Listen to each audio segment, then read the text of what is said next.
Bonjour à tous, nous sommes le 4 janvier 2021 en France à l'heure où j'enregistre et nous allons étudier le classement de 21h UTC de ce Vendée Globe 2021.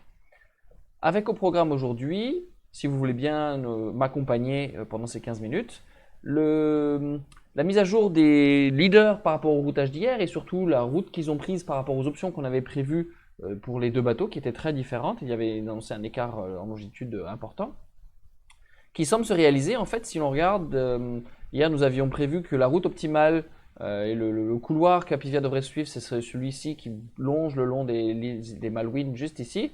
Alors je ne sais pas s'il a décidé de passer à l'ouest des Malouines, mais une chose est sûre, il est passé beaucoup plus proche du Cap Horn et remonté par ici, ce qui est une route annoncée comme étant plus rapide pour lui, qui était un peu en retard par rapport à Maître Coq. Et on voit que Maître Coq, lui, est resté assez loin vers l'est. Alors, il n'est pas tout à fait aussi à l'est que ce qu'on avait prévu. On va pouvoir mettre à jour ça va être assez intéressant, je pense. Puis on va regarder un petit peu qu'est-ce qui va se passer pour... J'ai l'impression presque que maintenant nous avons deux groupes de chasseurs, même s'ils naviguent sur le même système. On a quand même ces deux bateaux-là qui font jeu presque égal, avec un petit avantage pour Linked Out. Et puis le groupe mené par Benjamin Dutreux, qui est, j'allais dire, est-ce qu'il n'y a pas deux groupes de chasseurs maintenant? On va voir ça un peu plus en détail. Petit point aussi pour la compétition, la régate ou la course dans la course qui a lieu dans le groupe du milieu. Ces trois bateaux-là sont tous très collés depuis quelques jours maintenant, quelques semaines même. Je dirais même que depuis presque le passage du poteau noir, ces trois bateaux sont ensemble. Il y avait d'autres bateaux dans ce groupe, mais ils sont eux encore très proches. Et on voit que Medalia est encore en avance devant la fabrique, Alan Roura. Il semble, aux dernières nouvelles, que Pipha a récupéré l'éolienne. L'éolienne, c'est ça, donc elle a la direction du vent. Elle n'a pas la force du vent, mais elle a récupéré la direction du vent. Ce qui va beaucoup aider la capacité de son pilote, normalement, si ça tient le coup. Et chose intéressante, donc il se retrouve dans une dépression avec un bon flux, 30 nœuds établis, apparemment assez irrégulier. Et on voit que Charal, lui, a décidé de faire un grand détour pour éviter le pire du vent. En tout cas, c'est ce qui me semble. Ça m'a semblé intéressant de souligner ça parce que son but, c'est quand même de remonter et il a préféré se détourner. Des fois, les marins font vraiment des décisions. C'est difficile de savoir pour moi, de prévoir à quel moment ils vont mettre pied au plancher ou à quel moment ils décident de mettre la pédale douce. Je suis assez surpris de ça des fois. Et ça montre à quel point je ne suis pas marin comme eux. Donc, le routage de Maître Coq. Hier était comme ceci, donc bien sûr il commençait de plus d'en arrière, et il remontait comme ceci, la route optimale calculée passait très à l'est en fait, et puis il a décidé de passer un peu plus à l'ouest, un peu plus proche de Apivia. Par contre si l'on regarde et qu'on met à jour le routage aujourd'hui, donc je l'ai placé ici, il est un petit peu en avance quand même, 3-4 heures d'avance par rapport au routage que j'ai fait hier, donc j'ai modifié un peu les polaires que j'utilise pour ces deux bateaux là, qui ont l'air de foncer beaucoup, de continuer à être vraiment à 100%.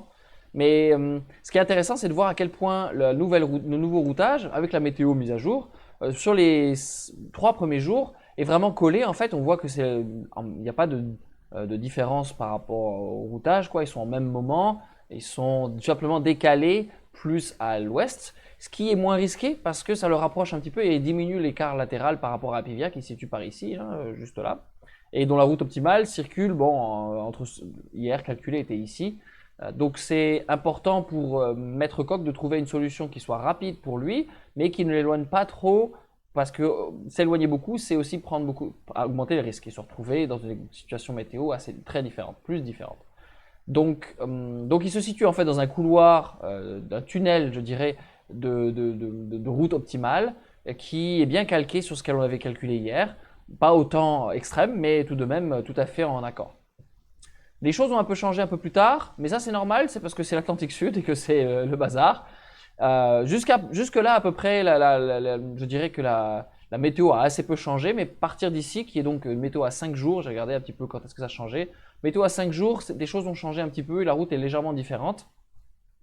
Particulièrement à ce niveau-là, mais déjà ici. Et cette dépression-là ici, par exemple, est passée plus vite vers l'est, par ici. Et donc, il ne pourra pas trop en profiter a priori et sa route change un petit peu de direction. C'est quand même ça m'arrive dans les mers du Sud en général, la météo est un peu plus facile à prédire, en tout cas lorsque c'est une belle dépression comme Medalia en ce moment, le groupe de milieu. C'est assez simple, c'est assez clair. Là, ici, c'est un peu loin comme météo pour vraiment faire des paris.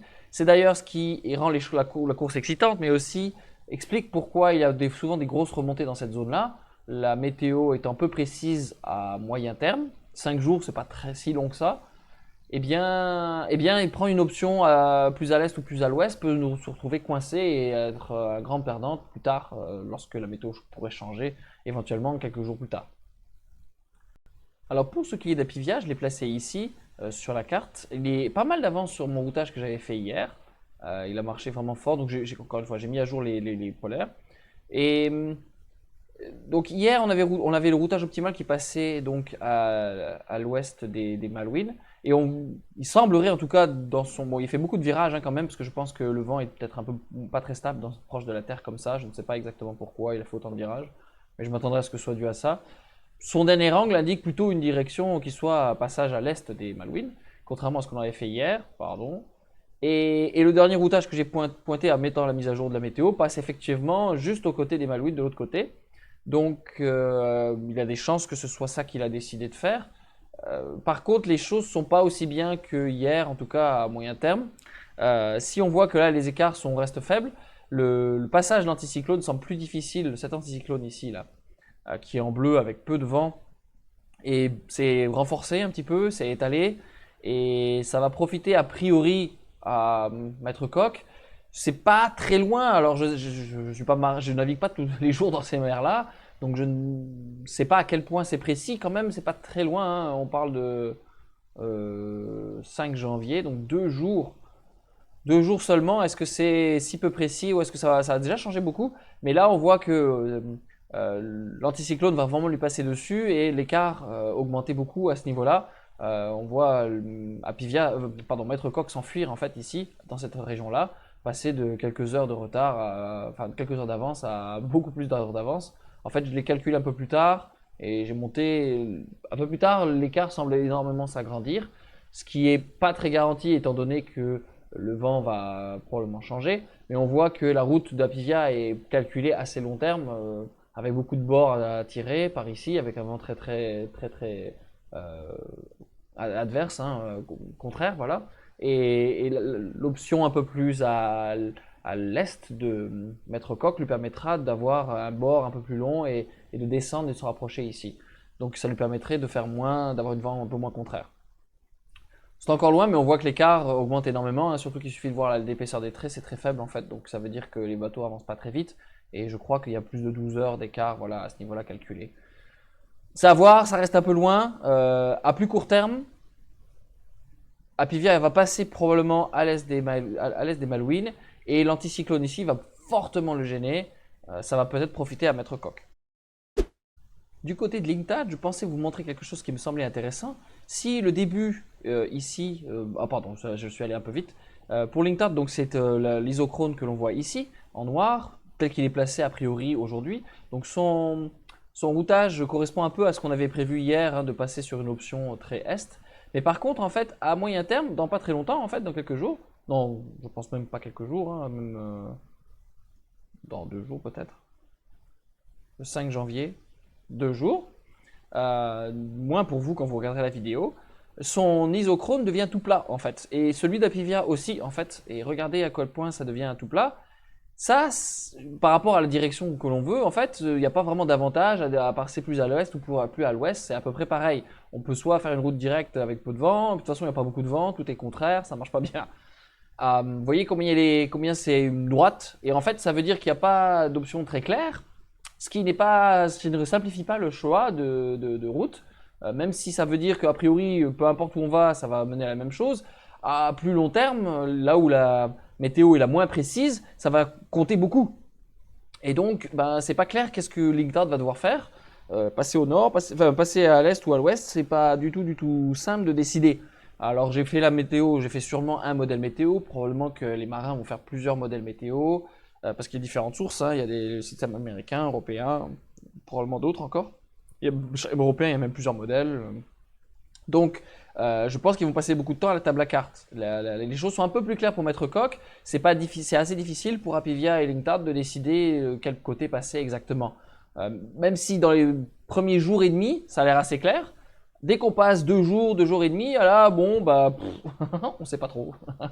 On sait pas trop où est-ce qu'il faut passer. Donc, ça montre à quel point c'est compliqué de remonter cet Atlantique Sud. Pour finir, aujourd'hui, on va regarder quasiment ce deuxième groupe de chasseurs, hein, je pense, qui va passer le Cap Horn un peu plus tard que Apivia et que Lingtard pardon, je sais plus, un groupe apicile, voilà. Et donc, j'ai mis Omia ici. Et ce qui m'intéresse le plus, c'est de savoir comment